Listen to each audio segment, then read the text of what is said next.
Hey guys, it's Reenacting Day here, and this is going to be episode 5 of GI Reenacting 101, and we are going to be covering footwear, or at least the basic amount of it. I am missing double buckle boots, but I will talk about them, and I'll post a picture of them while I'm talking about them, so you understand what I mean and you can kind of see it better.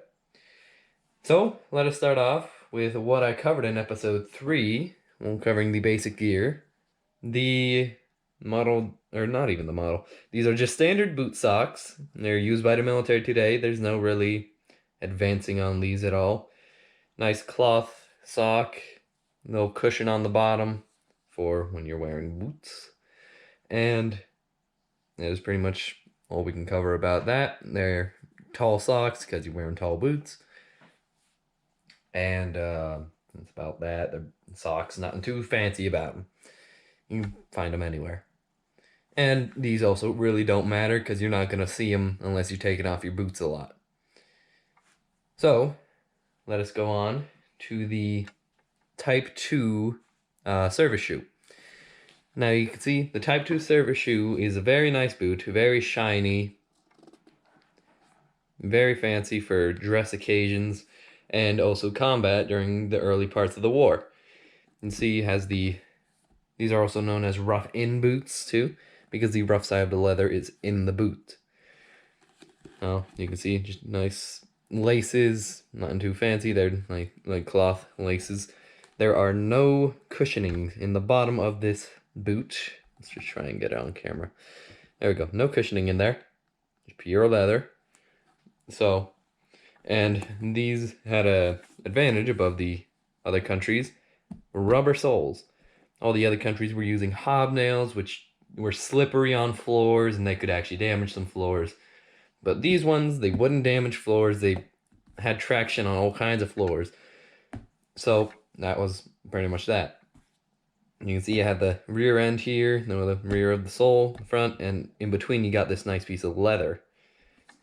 And that's pretty much the boot. They were seen mostly in combat during the beginning of the war. But if you're starting out and you want to know what boot to get these first because they can be both combat and dress boots. But then get the other boots as soon as you can, because you don't want to scratch these all up, and they're so nice. And also with this, you're going to want to grab some shoe polish just to make sure to keep it nice. I have a video that I'll probably redo about shining shoes, and that's about that. Also, you can see these shoes have a nice little bit right here. Again, making it not as waterproof as the other one. But now let us talk about the other one. The Type 3 service shoe. These were probably the most common during, later war. Mid to late war, after we got into the war, we decided, what if we took the rough-in boots and put the rough side of the leather out? You can see the inside of the boot is nicely finished, while the outside is just the rough leather. A couple reasons we did this. Number one, you did not have to worry about it getting scratched. And number two, these boots, when the rough side was out, you could dub them a lot easier. So these boots are dubbed. They're a lot more waterproof than the Type 2.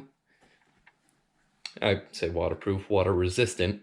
And if you look at the sole, again, rubber sole, and a lot of these soles were made by Goodyear, but there is no leather bit here. It is just full rubber.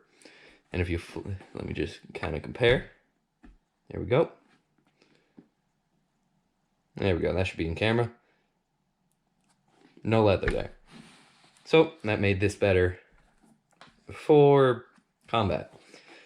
Now, that's pretty much it. Again, with these boots, they're boots, not too fancy. You can see nice cloth laces again. They're sewn about the same way, but it doesn't have that little seam right here, so that's another place you don't got to worry about getting water in. And these boots, you do got to get dubbing from to darken them up like this, and make it look, and actually just make it waterproof. Dubbing is also a pain. I have a video on how to dub boots. I might redo that one. I think that one's pretty good. But these boots right now are pretty dubbed. Maybe put another coat on them before reenactment. But that's about that. So that is the boot.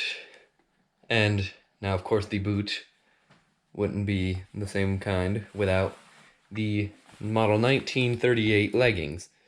Now you can see these leggings would go underneath the boot, and the strap would go under the boot, wrap around the bottom here, and you would lace them up. Just kind of like you take one of these, you pull it over to this hook, and you tighten it up. They are a pain in the butt to do, but once they are on, they're on good, they're not coming off, and they serve a couple purposes. For one of the purposes is it heightens your boot, makes your boot taller, so you don't got to worry about water getting in it too much if you just take a quick splash through a puddle. And that wasn't their main purpose really, but they did heighten the boots. They're pretty much their main purpose was to keep the bottom of your trousers against the boot and tucked in, so when you're running around, you don't get the bottom of your trousers all torn up on things, caught on things that could hamper your progress in combat. So, again, leggings. These are made by at the front.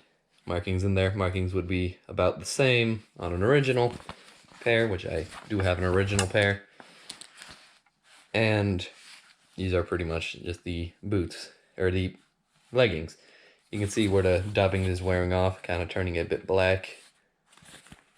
But that is something that's going to happen when you're wearing the rough out boots. Now, time to talk about the boot that I do not have. We're not going to go over paratrooper boots. These are just mostly infantry boots. This whole series is really just infantry in the European theater. I will go over a little bit about the Pacific, but not too much. So, let's continue talking about the double buckle boots. And right now you'll either see a full picture, or you'll see like the boots kind of dubbed in over the rough outs or something. You can see that the double buckle boots have two buckles, as the name suggests, and they pretty much have these leggings built into them. They're not as tall as the normal leggings, and they are liked by reenactors because they're easier to take on and take off. But those boots are only late war. You can only use them about after D-Day. If you go to D-Day, Ohio, they actually said no double buckle boots. You only got to use the leggings because that is what was accurate. Now, everything else about the boot is pretty much the same. A rough out material and cloth laces, and they just pretty much have that extra bit sewn on top. So, that is that. And I'm going to, in the normal fashion, get into gear and show you how the boots look on different uniforms. Alright, now time to go over what the dress boots look like, or just what the boots look like, just wearing them. You can see I'm wearing these mostly in dress configuration with, no leggings, and that's about that. And you can see they are definitely a lot nicer boots than the rough out boots. But you can see, very shiny.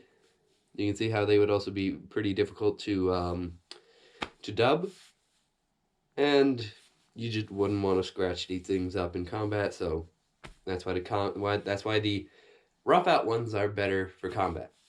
But these could be worn with the leggings for early war, and mostly for early war, but it was also seen throughout the entire war.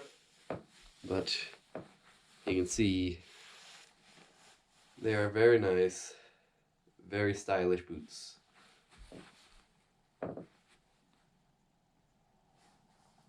Alright, now let me go get the rough out boots with the leggings on. Alright, now I have the rough out boots with the model 1938 leggings on. You can see that the leggings do increase the height of the boot almost up to the knee. Probably about halfway up the calf. See the laces up the whole way. That's why these things can be annoying, but they do stay on good. The bottom tightens to the boot with this strap. Same thing on the other side.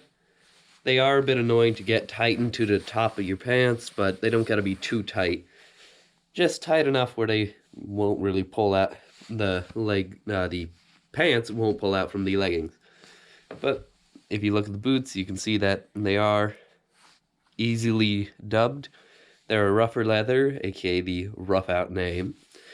And you can see they've actually been dubbed a lot. That's why they're this really dark color. They were really light when I got them.